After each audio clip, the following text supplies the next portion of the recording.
Hey, what's up, everyone? Welcome to the podcast. We're here today with Skylar Wallace. I'm sure you're familiar with her, home run queen in the SEC, basically doing it all for the Gators. So just want to introduce her, talk a little bit more about season, tell us what went well, maybe what didn't go so well, and what you're looking forward to next year. Yeah, so our season was one that was a little rocky here and there. I think we struggled a little bit, but we faced a lot of adversity, learned how to overcome that, and just played the game. We obviously didn't make it as far as we wanted to, but you win some and you lose some, and I think we're taking that growth into next year and going to build off that. But I'm excited. As a hitter, I feel like I'm always big on wanting to know what's clicking at the right time because I know how back and forth hitting can be. Yeah. What clicked for you? Because when I'm watching you as an athlete, I'm like, it looks like you're seeing beach balls. It looks like it didn't matter what was being pitched at any count, whatever. Like, I still felt like you were always going to hit it over the fence. Like, Yeah. what was that like? What was kind of happening in those moments? Yeah, so to kick it off, I was at South Carolina and we were facing the Donnie Goborn. And I was warming up and I just told Coach Walton that something wasn't clicking. Like something fell off my swing. The day before I had gone 3 for 4 still, found ways, but I was like, something doesn't feel right. He was like, okay, well let's figure this out. Ended up going 0 for 3 with 3 strikeouts that game. And went back the next week, got after it at practice, but was really just trying to stay inside the ball and hit it up the middle. It's really like my gaps right there was like left center to right center, but really focusing between second base, like right there. And just trying to create a lot of backspin on balls. So, I mean, we went back to like just the simple basics that I had been doing in the fall and training for. So going back to that, and then ended up going against Georgia and had a really good weekend that weekend. And was really, like I said, just focus on staying in the middle. I think that was like really important for me, and that just allowed my hands and my legs to kind of sync up and connect, and swing went from there. When you're working on backspin, like, are you doing like the basic tee stuff? Are you trying to do that front toss? Like, is it a progression? Like, what does that look like? Yeah, so I think it starts with my contact on a tee. So I'm just trying to hit really like the top of a cage, if you think about it, off tee with line drives, and then that rotates into front toss, and then obviously to live. But I think it starts with my tee work. If I can stay pretty consistent with my angle on that with the tee, then I'm in a good place. One thing I notice about you is the ability to like hit the high pitch. Like a lot of girls can't do that. Is there something that you really focused in on that allows you to do that? Have you always been able to do that? Or what is the reason behind that? Yeah, I think that's just one of my strengths. Honestly, I'm not a down hitter, I should say. But I really just try to focus on like making contact with the ball when it's like up top. So like straight on in the middle of the ball, get right there. If I can get that, then it's going. Like in practice, do you work on that though? Specifically, like high tee or anything Not like that? specifically, nothing like that. I do it inside high drill, just to keep my hands inside the ball and try to like really focus on the inside part of the ball, and that kind of helps me. But I don't really focus on a high pitch at all. I think that just comes. I've done it for years, and it's just been one of my favorite pitches to hit. And then, like, when it comes to you, like, on defense, you're at shortstop, you're one of the leaders on the field. What do you feel like has changed since, your first time at Florida to now? Because you're obviously someone that they look to. You're going to be somebody that they look to next year, that experience. What is that like, kind of being a captain and leading the way? Yeah, so I give a lot of credit to Coach Juan on that. He's really changed me as a leader mentally, just changed like my word choice and how I say things. I was very aggressive, fiery, intense as a leader in travel ball. So kind of pulling that back and still being that person in a sense, but being more specific with my words and how I say things. I think, being able to connect with people at different ways is important as a leader, especially in the collegiate level and on. But that was the first thing I changed, and then it was just a lot of reps. I took a lot of extra reps this year. I did a lot of time after, a lot of glove work, and really just took the time with Coach Walton to really grow as a player. And I dove into him, and he gave me that same thing back. And so we really worked hard on just little things and just constantly doing it. I mean, there was really no off day for me when it came to glove work or hitting. It's crazy because I feel like we've talked about this too, like with our app and everything. Like, we've gotten, like, let's say there's been any pushback. A lot of the pushback has been on how many reps are in there, right? But we're giving like a minimum. Right. You can do whatever you want to do. But I think that it's important to note, like, I would imagine that the amount of reps you did was way more than 20, way more than 50. Like, you were doing those consistently every single day. Like, how important is it to put in those extra reps so that way you can see the results sooner, quicker? It's so important. I mean, from last year to this season, I mean, I think it shows through numbers, like what I was able to do as a hitting standpoint and a fielding standpoint just by taking those extra reps. I mean, even on off days, if I was super tired and super, my body's aching and sore, I was still taking 50 swings off the tee just filling things out, making sure I'm staying in rhythm, and then that's translating into Tuesday instead of, not swinging at all Monday, coming in there trying to hit live.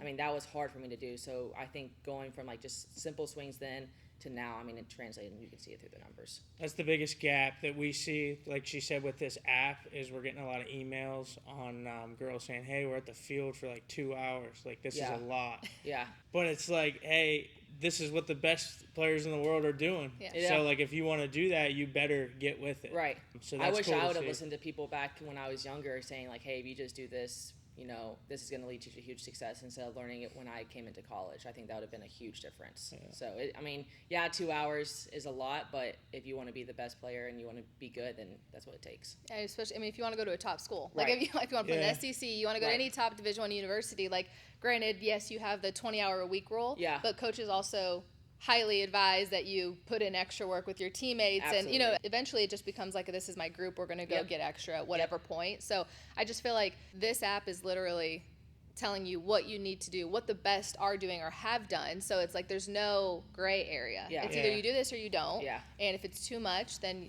you're probably, if you do make it to that, elite school, you just may not start. Like, because then once you get there, everyone else is doing Everyone's way more. Working just as hard. Yeah, I mean, it's a competition. Harder. Like, yes, softball is a team sport, but you're also, at least in the fall and everything, you're battling for your spot. Yeah. Like, once you have your spot, not saying you get to coast, but like, you still work your butt off and everything else, but you kind of feel a little more secure as long as you're performing. Now, if you're not performing, you can easily get put back on the bench, but it's those little things that I feel like separate, you from somebody else who maybe could have been like you, but they just didn't want to do the extra work. Yep. Like, that's the thing. I feel like that's what separates everyone. There could have been plenty more girls to do the things that I've done in softball, but they didn't work as hard. They didn't want to. They didn't feel like it. I mean, just the extra days. If you're tired, like I said, the hour. I mean, that's putting you ahead of somebody else. So I think if you really want to dedicate and be good at the sport, you have to sacrifice some things in order to be great.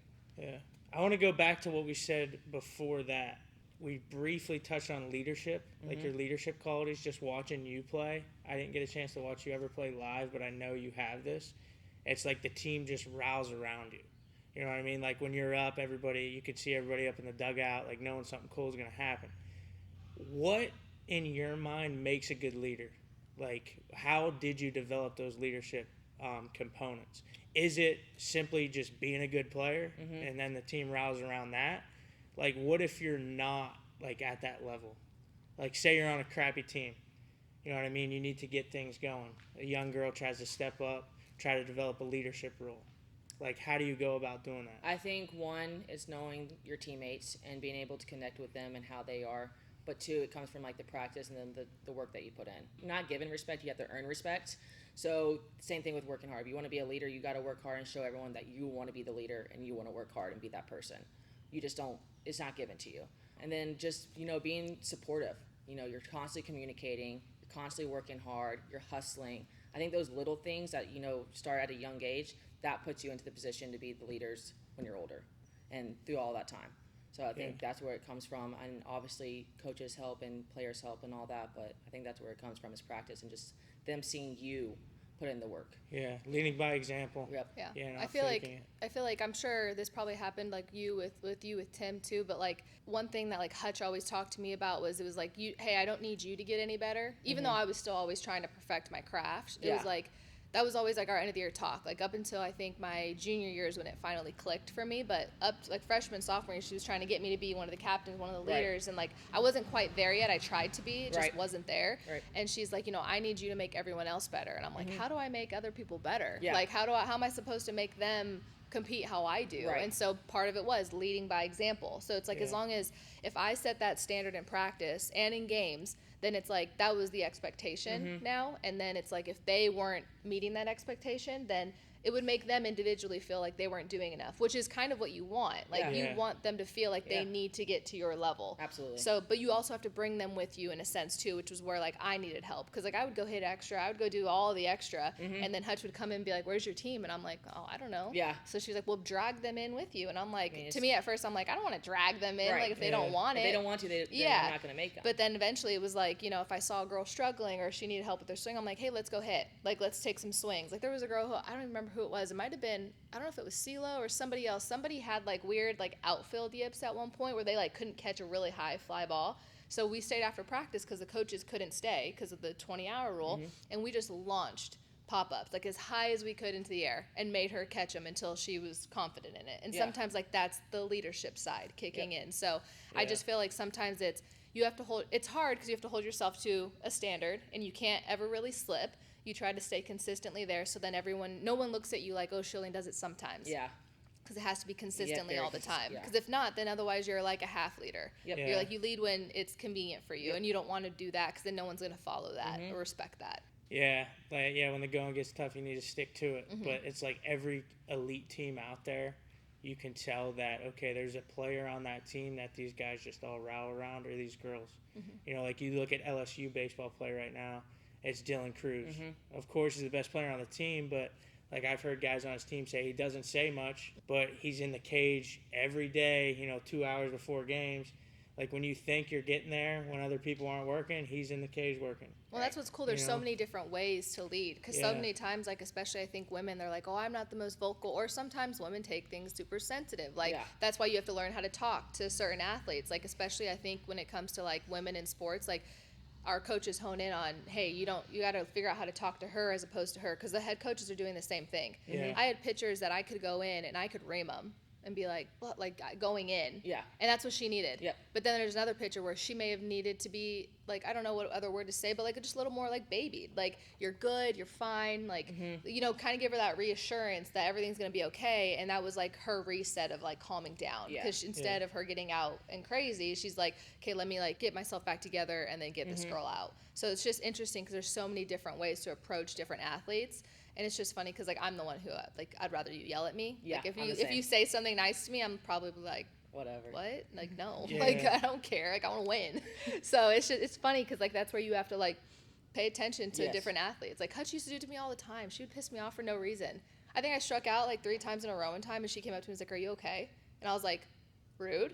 Like, are you kidding me? Of course I'm okay. And then I was like, I'm going to come hit a home run right now. Like, what the heck? And I'm like, but it's just funny because, like, someone else may not like that. They might be like, oh my God, like that was so mean. But I was just kind of like, okay, Hutch, like I'm gonna go smack this ball over the fence. Like, are you kidding me? Screw you. Yeah, like what? Are you okay? I guess I'm okay. I just had a bad day. I'm good. Yeah, it's just different. Like you said, it's different ways to lead, and then every athlete's gonna, respond to each completely different. Like you can get on some athlete, but that's not gonna work for another one. Yep. I don't know. I've never coached girls to that scale, but I can imagine it being a lot different. Yeah. I feel like it is too. I mean, I have like my brother Mikey, and I'll listen to. I've heard him talk to guys or how guys. It's just like a confidence thing for whatever reason. I think that women get a little more confident when they get to college, whether it's because you have all the resources. I do think like guys have a lot more resources at a younger level than we do. We're getting a lot better in the travel ball area. Not all teams are there yet, though, like how baseball has it, but like we're getting there. Like, Bat Busters, like Lady Dukes, like all these teams, like they have a bunch of facilities and all these right people to like help these women become grown quicker and like have more confidence within themselves. But I just think that's like something that's super interesting and important because you see the confidence come out more at the college level, but sometimes it takes a little while for that to even come out. Like some girls aren't getting that confidence until like sophomore, junior, maybe even later, like senior year. And that's where that whole mental approach comes in too. Like that's where that mentality comes from, is that confidence at the end of the day. Yeah. Okay. I think we should dive into as far as training standpoint growing up, like back in your hometown. Yeah. When you were in high school, you had dreams of going to the SEC, probably playing pro softball. Yep. What did you do about it? Like, where were you training? Was there a facility close to your house? Like, so I was hitting with Lincoln Martin down in Douglasville, Georgia. I would go there about 1 or 2 times a week. It was kind of far, so I had to do a lot of stuff on my own at my softball field. And then I was working out at Fury Performance in Woodstock, Georgia for a couple of years, and then went to Rapid Sports in Marietta and trained with a lot of like the baseball guys that went over there who were either getting drafted or were drafted and in the pros. I know those guys. They're really respected in the industry. Yeah, I loved it there. So that's where kind of things started. And then I was taking weight training at my high school, my sophomore year, I want to say it was. Obviously wasn't lifting like super crazy. I was still learning how to get into it. But I had a coach who played football at Tulane, and he really supported me and helped me grow with that. But rapid is where kind of things started to go. I started to figure how like my body works, little things I needed to do, and the importance of training.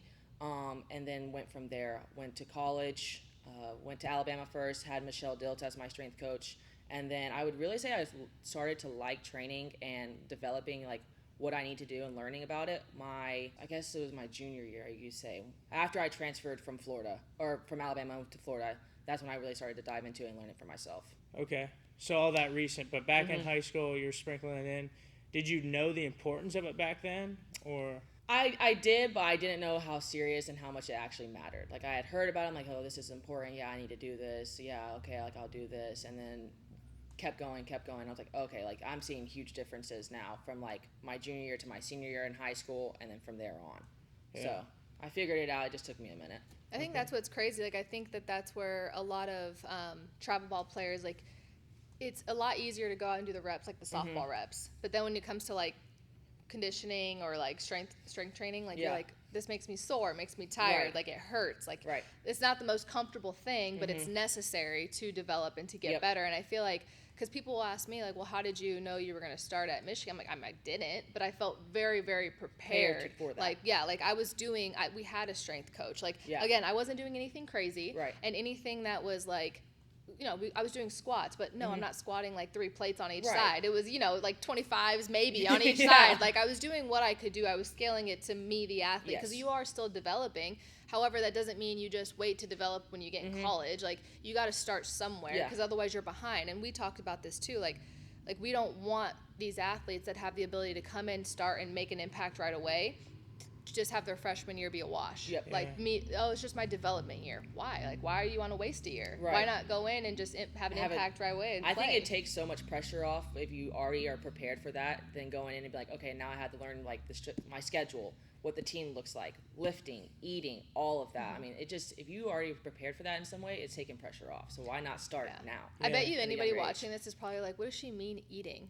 Like, you forget to eat. Yes. Like, in the beginning, when you literally get to college, you're like, I don't know when I'm not even allowed to eat. I don't know when I can. I mean, you just get like caught up in your schedule. It's, the first year is hard because you're doing, I mean, I get tutoring, you have study hall, you have practice, you have conditioning, you have to go to class. I mean, you have treatment in the morning. I mean, there's all kind of things that go into it, and you're just like, wait, when am I going to grab, I haven't even eaten today. Like, I had a smoothie this morning, and then it's like, it's 4:30.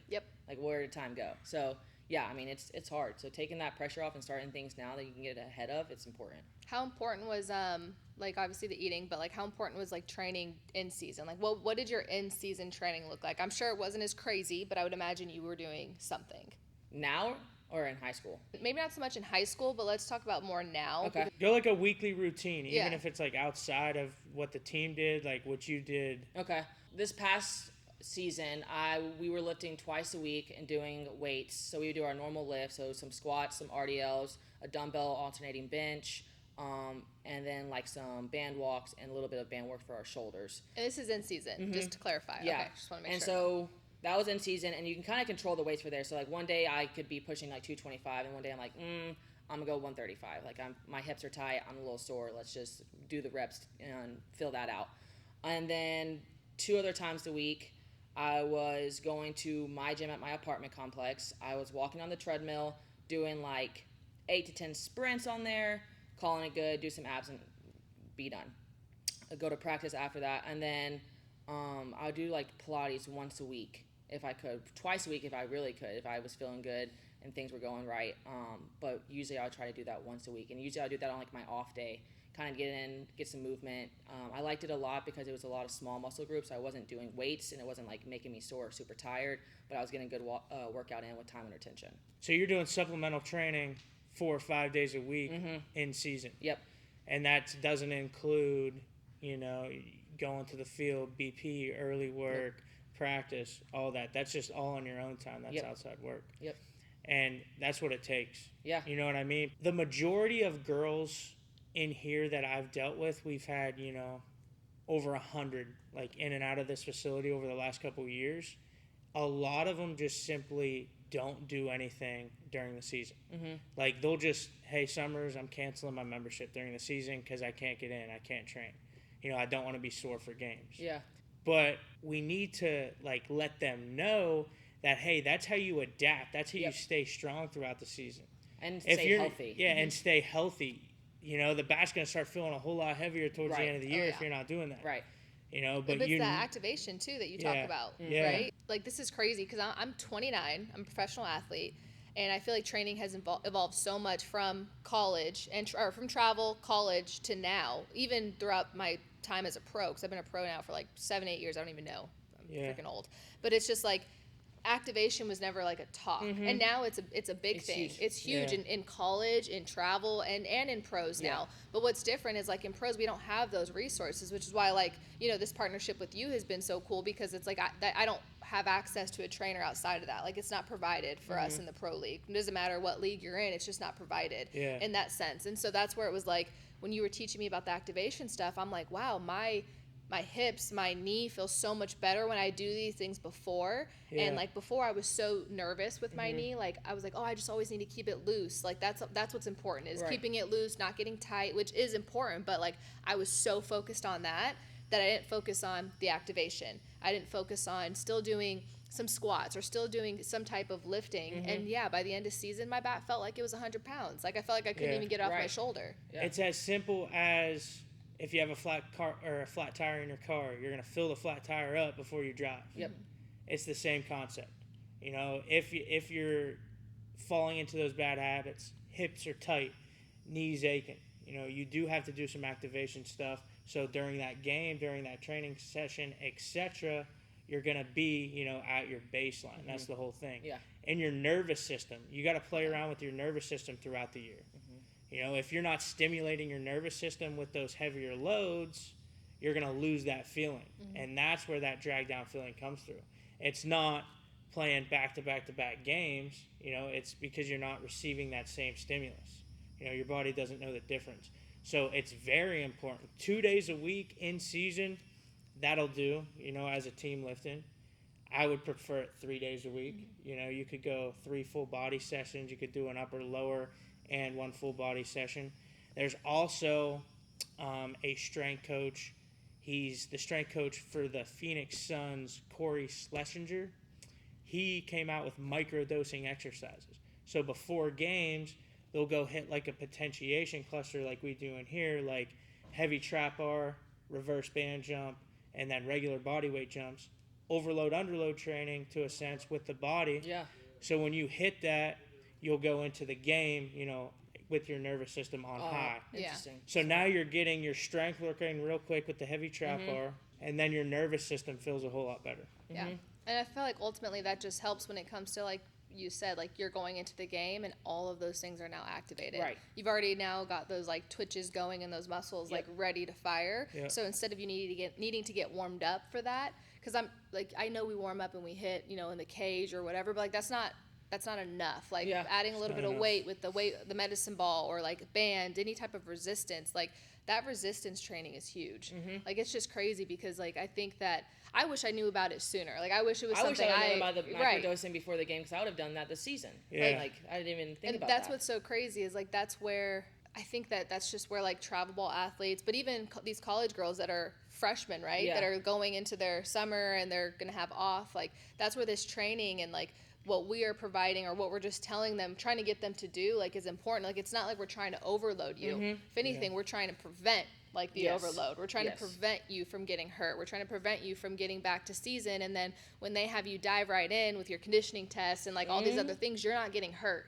You're passing your test first time and you're getting right into practice. Because I don't know about you guys, but I don't know if the rules are anymore, but if I didn't pass the conditioning test, like I couldn't practice with the team. That's how we were. So it's like until you pass, that you're not playing softball. Like you got to show that you're, athletically, like physically there, like capable. Like, can you actually do some sprints? Can you do what we need you to do? So I feel like that stuff is really, really important and something to like actually pay attention to, not so much like kind of just push it off, like, oh, I'll be fine. Like, 'cause, I mean, you won't. Like it builds up on your body. Like you're about to be a 6-year, senior, whatever it is, like, you're like the COVID, I don't even know what you Grandma are. out there. Yeah, like your body's different. Like it just Very. is. And unfortunately, as you get older, things get a little bit tougher, and it requires more like oiling of the joints and like figuring that out, because you wake up and everything's cracking and everything hurts. Yeah, you can't move. So it's just like, I think that part is really important, but it's just funny because people think like, oh, as I get older, things are hurting. Like less is better, less is more. Like no, actually, more is better. More is more. More is way better. Like that's what you should be doing. So it's just interesting to think about it, like when it comes to that side of it too. And there's a matter of not waiting for something to go wrong, like a hurt knee, like like a blown ACL. There's a lot of preparation work that you can do to prevent that type of stuff. And the younger you get on it, the better. Yes. That's why we built what we did. You know what I mean? One, you just mentioned what you had to do in high school. You're going to 4 different facilities. You know, they're probably an hour away from your house. They weren't close. To get, but you did it. You made it work. A lot of girls aren't going to want to do that, and they're not going to do that. But that's why you're at the elite level that you are, because you're willing to do that. So what we wanted to do was to make that process a little bit easier. We could give them everything all in one app. Hey, here's what you do. Go to a field, do this, and then go to your local Crunch Fitness. You can get all this in. You'll get world-class training basically at your fingertips. I wish I would have had that when I was in high school or even younger. Like right there at my fingertips. I mean, it's easy. But she even said, too, at the pro level, so you didn't have a strength coach or anything really at a pro level, which is insane to me. Softball's at such a disadvantage and that's there. And that's what I'm saying. Like, there's, like, this gap, right? It's like, if you're on the right travel ball team, not even on the right travel ball team, because there's plenty of people that are, let's say, on the Bat Busters. That's a great travel ball team to be a part of. That's the one I was a part of. However, unless you live in California, like, you don't have access to Mike Stith and, that huge training facility that has the strength coach, that has PT. So if you are hurt or working on something, like, they have all that. So I'm thinking of, like, think about all those athletes, all those travel ball teams. So they have their headquarters that I'm sure have, like, a bunch of stuff, like all the stuff for you to use. But then all the other athletes, like, they're trying to figure it out on their own. And that's the hard part, is figuring it out on your own, because you're like, I don't know who to trust. I don't know who knows what they're talking about. Like, who actually has been there, done that, because, like, that plays a significant role. Like, Definitely. I go on Instagram and I see a million drills that someone is giving these athletes, and I'm like, I've never done that drill. Never even seen it. Or I see a drill and I'm like, let's dummy proof this. I'm gonna go try it, and then I go try it and I'm like, what? Like, that was just teaching me everything wrong to do with my body. Yeah, like, that's not correct at all. Some girl's dad just making stuff up because it looks cool and posting it. Right. There's so much misguided information out there. It's unbelievable. So that's why it's so important and so awesome that girls like you that have played there, got there to that elite level, the best players in the world, are sharing exactly what you did. So that's why that's so important. So, little Susie coming up can be guided in the right direction and make sure she's not doing stuff that's just going to make her worse. I feel like that's like a really good spot to wrap as we go into kind of talking to them about just the app and everything else. So, Skylar, thanks for joining us. Really appreciate it. But we're going to wrap it up right there. Make sure you stay in touch with us on the 32 Approach website, as well as the app, where you can get everything you need for the softball world where it comes to training. Our podcast will give you all the information you need. So make sure you follow us on Instagram and subscribe to our page. Thanks, guys. Game rewards the grind. It knows how much you've invested.